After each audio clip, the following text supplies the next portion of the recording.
You ask Tiger to solve. This deals with linear equations with one unknown. The final result is x equals 72. Let's solve it step by step. Group all constants on the right side of the equation. Subtract 3 from both sides. Simplify the arithmetic.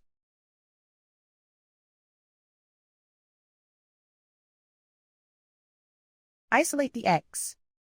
Multiply both sides by 9. Group like terms.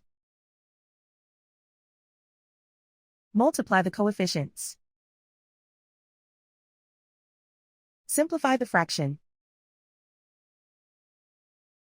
Simplify the arithmetic.